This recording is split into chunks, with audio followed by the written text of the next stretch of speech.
And what better time than at this bonfire, at this moment, to demonstrate kindling? Because as you can see, I have a little number in the top left, and that number is humanity. The humanity I have on hand. You can gain humanity in a couple ways. You can use item humanity, which you've seen in my inventory, or you can kill certain enemies, and they have a chance to drop humanity. And when you have humanity, you can... Oh, no, alright. I forgot what order you had to do things in, alright. When you have humanity, you can, first off, verse hollowing. So this makes you less wrinkled and zombified and like a living human being. And then when you are human, you can kindle a bonfire. And that makes it stronger. And now you can see I have a 10 Estus rather than 5. Now because... Sure, let's go for it. Because I used, or I acquired the right of kindling from Pinwheel, I can actually kindle bonfires further. Without the right of kindling, you can kindle them up to 10 Estus. Now, you can kindle them up to 20. And this is a great bonfire to kindle up to 20, because it's the hub for several difficult spots in the game.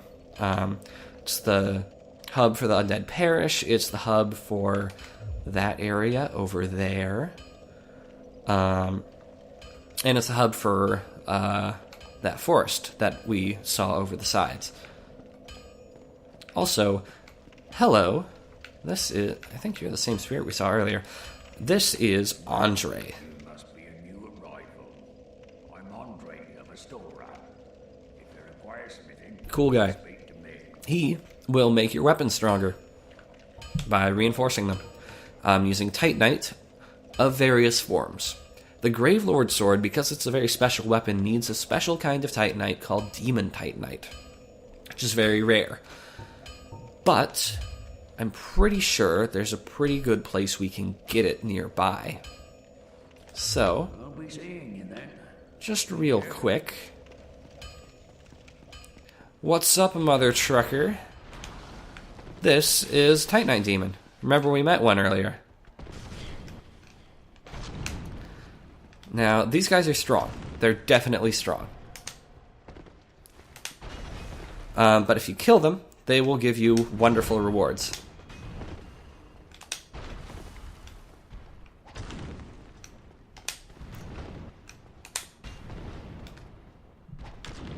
And I'll bet I could take care of this guy.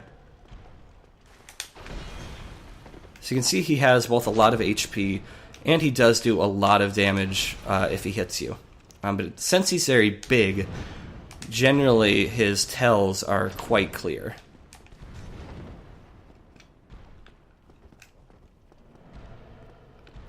He's basically like a boss, because he's so big, and the best time to attack him is right after he has attacked you.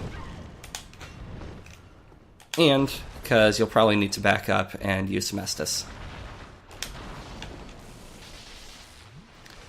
And much like attacking, the best time to use Estus is right after he attacks, because he does have a certain amount of time before he'll attack again. So like you can see, I dodged the lightning there, then heal. And isn't it great that I have 20 Estus flasks? That way, I can make this last a while, as long as I don't mess up. Oh, another mechanic that I should point out. Stamina refills a lot faster if you don't have your shield up. So, you do want to put down your shield unless you really need it up. It is a tricky balancing act. You really have to get a feel for the opponent's patterns to know when it's safe.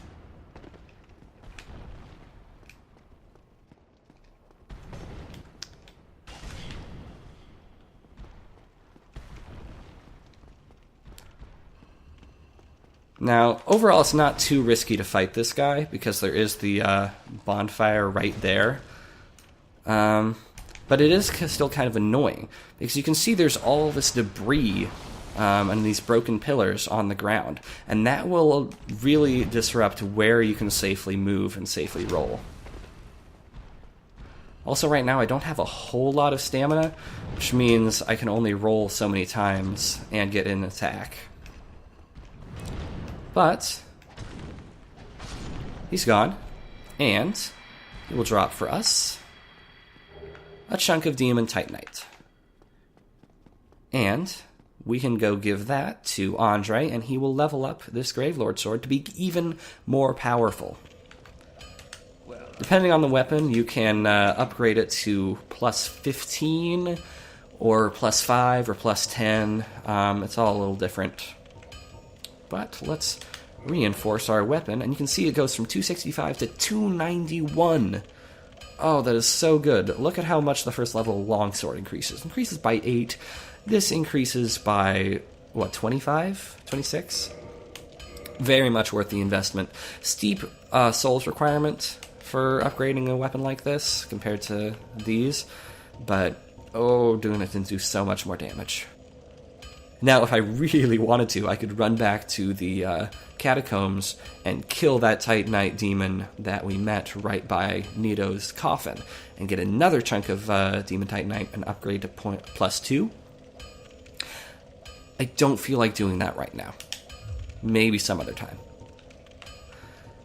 Anyway, what else we can do? He sells titanite shards, which is what you usually use to upgrade weapons. He sells the Crest of Artorias, which will be important later. And these are really useful tools that you can use to upgrade and repair your weapons at Bonfires, so you don't have to come visit him every time. Very nice. Also some weapons and some ammo. I could buy more arrows. I don't have do I have enough for a level up? Hold up. Let's see. Get yourself neither of them. I need... Oh, does it say? It doesn't. I don't think it says. Dark Souls 2 says how much you need. Oh,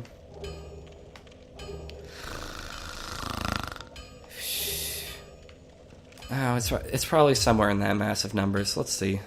Let's just go to the bonfire. Also, you'll see, look at how freaking strong this bonfire is. It's huge. Alright, I need significantly more souls to level up, so how about I just grab some arrows from him.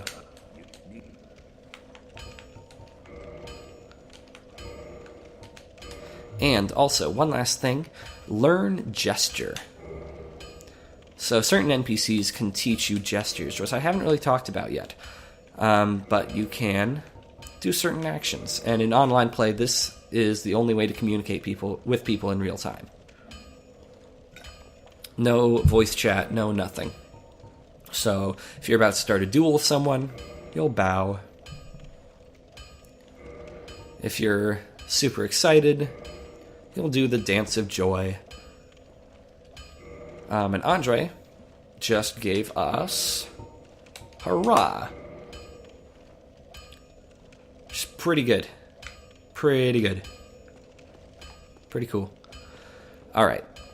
So now, let's take on the rest of the Undead Parish. I'm not sure if we ever officially entered the Undead Parish. But starting with the boar basically is the parish. We're moving from the burg, the city, into the church. Now, these guys. Hey there. Let's kill you. Now, I wasn't paying attention to the exact amount of damage that I was doing before, because they were one-hit kills anyway. But they're still one-hit kills. So, hey. Whoa. Did you see that? A fog gate just appeared behind us, where there wasn't one in the first place. What could this possibly mean? Well, I don't know. It's gone now, so... Alright, I'll explain that. Usually that means that you're getting invaded by another player, which can only happen while you're human, FYI. Because my internet sucks, I have never managed to actually get into PvP or co-op with another human on my current... Oh, God. I didn't even get to explain you. He's guarding this... Alright, look. He's supposed to be pretty difficult because he's got high defenses because he's a big-ass guy with heavy armor. And he's guarding this Firekeeper soul, which is usually the first one you'll find because usually you won't get the one in New Londo. But he's dead already. 2 hit. Come on. Anyway, cool thing for attractive people. Here, look at this. We've got an elevator. Where does it lead? Where does it lead? Ooh. Hey, I know this place. This is Firelink Shrine. So we just made a big loop, and we now have this elevator as a shortcut to return to the Undead Parish at any time, and we can get back to this location at any time.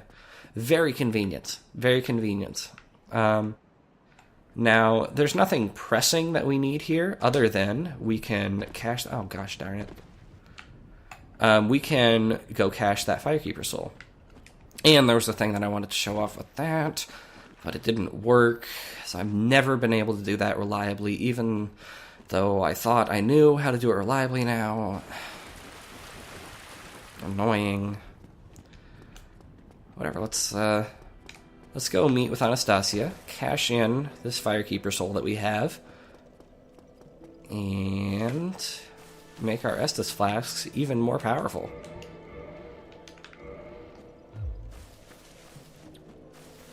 Now, I'm intentionally not going to rest at this bonfire, even though I could, and I would save an Estus flask. That's because resting at that bonfire would respawn the enemies in the Undead Parish, which, I mean, it wouldn't respawn the big guy because he's non-respawning, but it's the principle of the matter. Now, I really want to get up on that ledge that I was trying to get onto, so I'm going to burp, roll back onto here. The neat thing about that elevator is that it's got 2 sides, so you can always go up no matter what position it's in. Now, there we go. Alright, roll safely onto there. I used to think you had to jump onto that, which is a pain in the butt. Roll onto there, and then we can roll over here and grab the Undead Asylum F2 West key. It's a key to the Undead Asylum, which we've already been to. And how do we get back? Mysterious. We can go back there, is what I'm saying. Actually, why don't I? Let's see. This is another cool pro strat I just learned. Is that if you're not a fucking terrible person at video games, you can get up onto the ledge where my head is right now, and walk around there and not have to redo the whole elevator thing.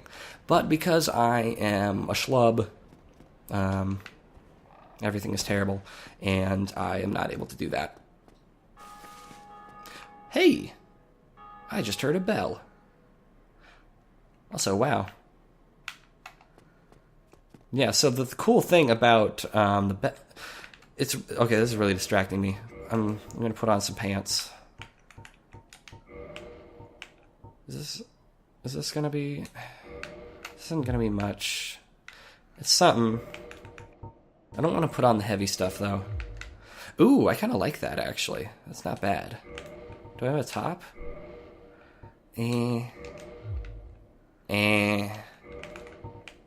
Nah, let's just go with the cave woman aesthetic. Yeah. So there's more we can do. You can see there's stairs. There's more we can do there. I'm not going to do it quite yet because I want to actually do some things that the game expects me to do at this point. Alright. Undead Parish once again. Now, you see that guy up there? He's looking at us with them funny old eyes. Yeah, he is a channeler, I think, is what it's called. Or shaman or something. He's a wizard. He's non-respawning, and he is a pain in the butt. I'm going to see if I can do something to him with my arrows. Ugh. Yeah, I'm not doing a whole lot of damage. But it's better than nothing. So you can see he can hit us with magic at this range. But if we roll, which we can do in first person, or over the shoulder, I suppose, we can dodge his shots. Move just slowly enough that it's not too bad. And you can see his huge wind-up, so to speak. It's not technically wind-up because he's not winding up anything. But still, great strategy here. Because otherwise, if you don't have a bow, you're going to have to walk up there and deal with him and all those hollow soldiers, or hollow, I don't know if they're soldiers, all those hollow dudes that are up there with them that you can see. And I'll just tell you right now, he can buff those enemies that are up there. He can cast a spell to make them stronger. And you don't want to deal with that. Oh, man. Don't do this. Okay. Now then, this, I mean, it's not a particularly hard section, but it can be annoying. You've got a long corridor and a lot of hollows. So, hey, come on in. Now, if you've got a big-ass weapon, whoops. If you got a big-ass weapon, it can be hard not to hit the walls and bounce off the walls when you're dealing with this. So having some sort of stabbing weapon is really recommended here. You saw that I killed like 3 or 4 hollows all at once there. That's the power of a stabbing weapon. And if you find that you use the light attack with your weapon a lot, try out the heavy attack and see if it's actually a stabbing attack like this one is. So even though it's slower, it may prove advantageous in certain situations, depending on the geography. Alright. I think that's all of them. It's most of them anyway.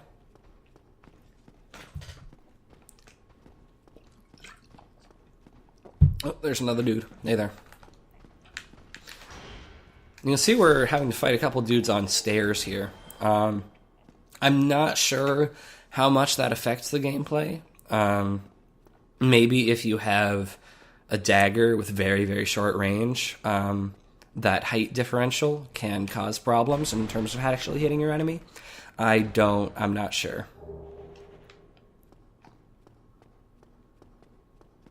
Anyway, cool thing here, you see this is broken. Let's break it even more.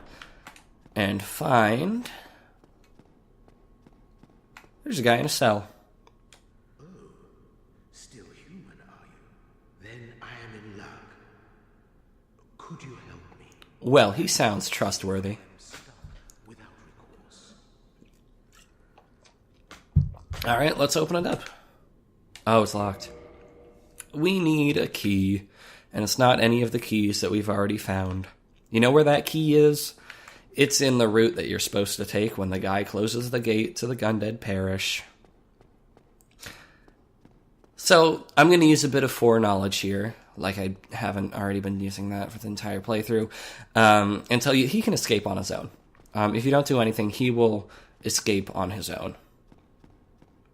And I think the reward for actually helping him out is, like, not that great. Honestly, the best thing you can get from him is from killing him. So, we're not going to bother. We're not going to do that. Oh, but I kind of want to do that. I've got so many Estus. I could do that. Do I want to do that?